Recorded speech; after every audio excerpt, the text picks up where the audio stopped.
What's going on, guys? Welcome back to another episode of Crying in Baseball Podcast. I'm your host, Logan, and today we're gonna be looking back in time, but not too far back. 1 year ago today, AJ Hinch and Jeff Luhnow were suspended.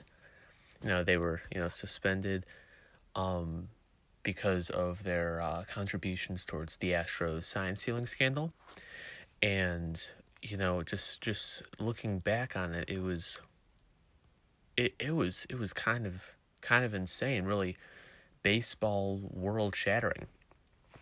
Now, of course, Ken Rosenthal broke that story, and looking back on his questions to Altuve after his home run sent them to, the Astros to the World Series in 19. He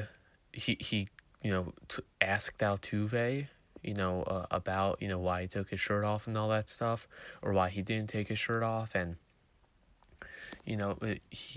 this article was in the works for a while, and, he posted it on, November 12th, 2019. And, the World Series had only, really ended. I mean, what was it, a week ago or something? The article came out on the 12th, and the final game of the World Series happened on October 30th. So 2 weeks. 2 weeks after the Astros got knocked out, Rosenthal drops this huge article, and makes everybody suspects, really. And this didn't just take down Luhnow and Hinch, even though it did. They were the first to go, and got a suspension, but then got fired. But you look at Carlos Beltran and Alex Cora. Alex Cora at least won a World Series, and there's some speculation about the Red Sox 2018 World Series, but I see Carlos Beltran, who didn't even get one game to manage the Mets, because he was the main contributor to all of this, is what reports were saying.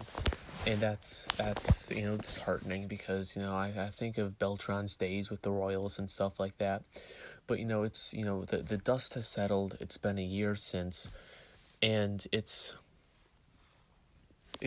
just weird to look back. And the World Series, I mean, we're in 2021. That 2017 World Series, that was still one of the World Series that is just stuck in my mind. He had that amazing 13-12 game where the Astros won, but now you look back and wonder how much of that was skill, and we'll never know, which is the disheartening fact of all this. And the Dodgers, they won in 2020. Good for them, but that World Series, I think of, Brett Phillips' walk-off hit and all that, and just, the chaos that ensued on that hit. But, I'm not sure how long that will, stay in my mind. But that 2017 World Series, 7 games, just really a phenomenal series. And it just kind of sucks that we all now know that it wasn't, it shouldn't have been 7 games. And this didn't just affect the Dodgers winning the World Series, or lack thereof, or heck, even the Yankees possibly winning the World Series. But I think about players like Yu Darvish, who, signed a very, very hefty contract. I am not saying that he is, in the poorhouse or whatever, but I mean, just a 6-year, $126 million contract. That's huge. And an average base of $22 million a year. That's a huge contract for him. But in all honesty, he should have gotten a lot more, especially knowing what we know now.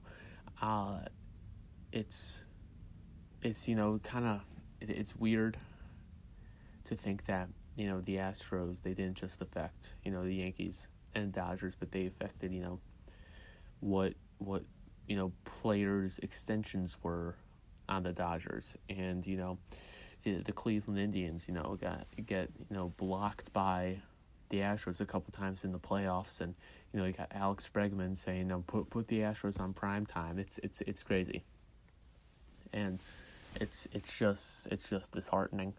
But I mean, Darvish was lined up to make probably $200 million over 6 years, and loses out in $74 million or whatever the number is. That's huge. Like, that's something almost unforgivable, is the amount of money lost in this. And it just sucks to hear it. And I think about Aaron Judge, whose MVP was stolen from him by Jose Altuve.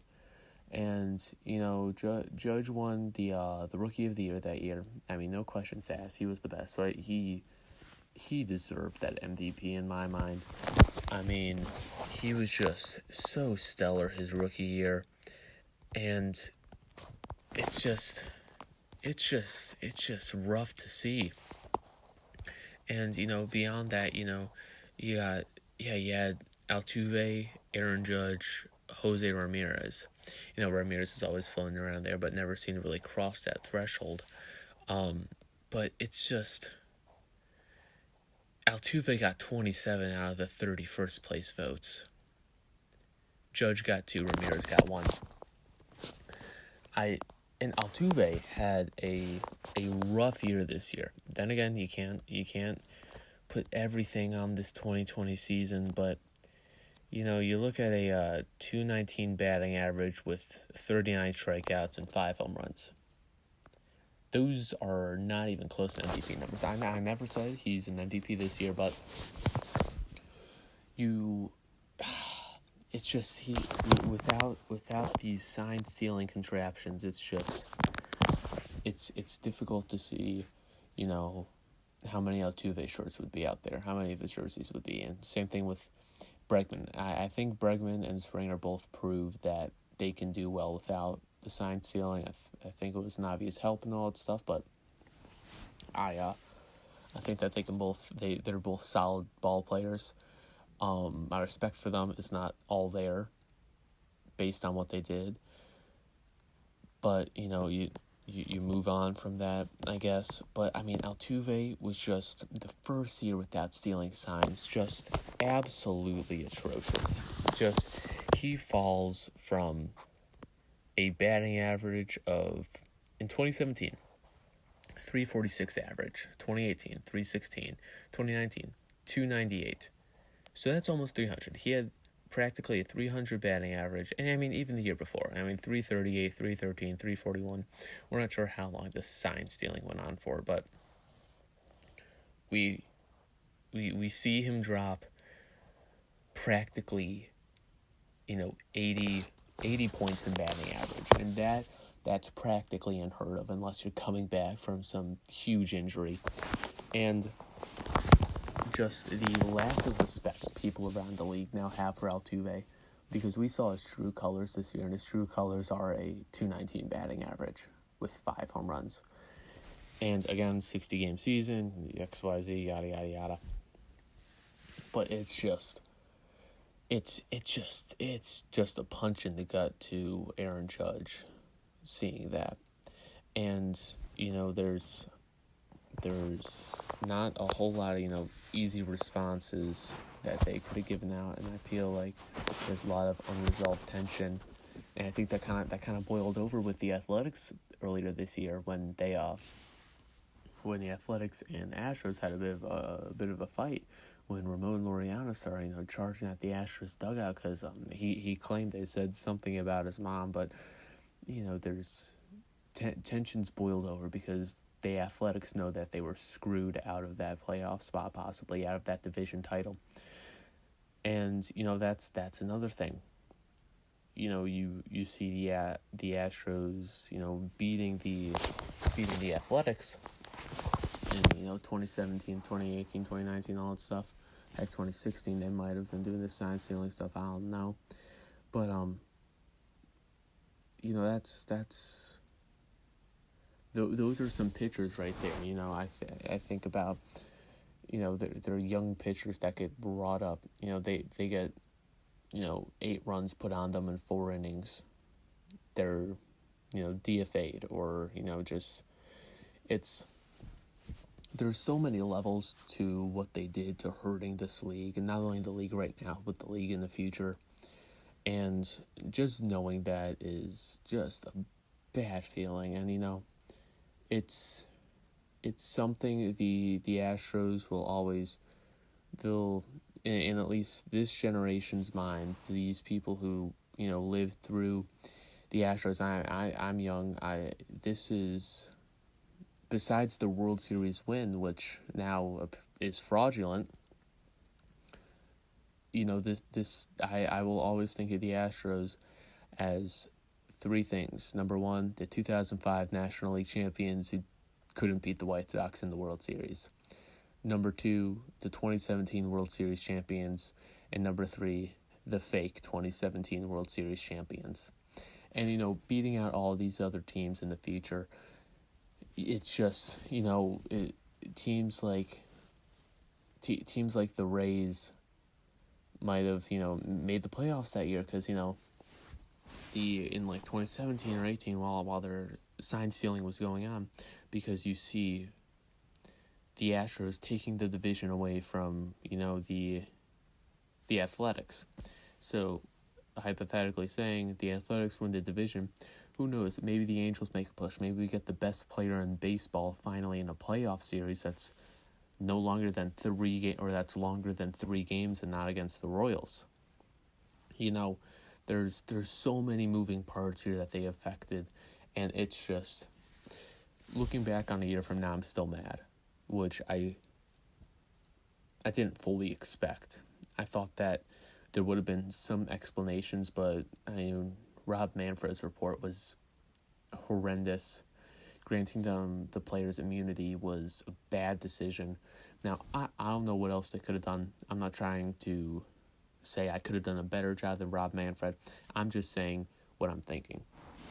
And what I'm thinking is he wanted to protect the players, which is not what you want to do in this case. And, there's... people like me will remember the Astros, just getting a slap on the wrist. A $5 million fine or whatever it was. $5 million is nothing to a $1 billion organization. The $5 million is pocket change. And, giving up their draft picks, that could hurt them. But, you look at a lot of these top major league players now, they weren't necessarily, first and second round draft picks. It's just, I felt like all they got was a slap on the wrist, and not seeing them have repercussions is disheartening. Now, I do think AJ Hinch is a good manager. I really do. I think he's going to do a stellar job with the Tigers. I'm looking forward to watching them and the Sox compete. The Sox will probably be on the downtick for a little bit. I'm thinking 2026 or something when the Tigers will really be on their rise. But I respect AJ Hinch. I'm not so sure about Alex Cora, since he was, according to one of the reports, he was one of the big influencers in this. But we'll see. We'll see if Cora can prove himself again. I'm pretty sure he got hired back up by the Red Sox, so practically nothing for him. No punishment. But yeah, I guess we'll probably revisit this a year from now. 2 years post, the Astros punishments. But yeah, it's just a sucky feeling knowing that they got away with it and knowing that they had no consequences.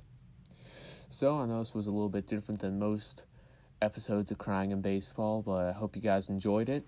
Tell me if you want me to do more of these. I like just, talking, I might have been a bit of a rant, but, I feel like the Astros shouldn't be forgotten because, this Astros situation was bad, and I feel like they shouldn't be let off scot-free.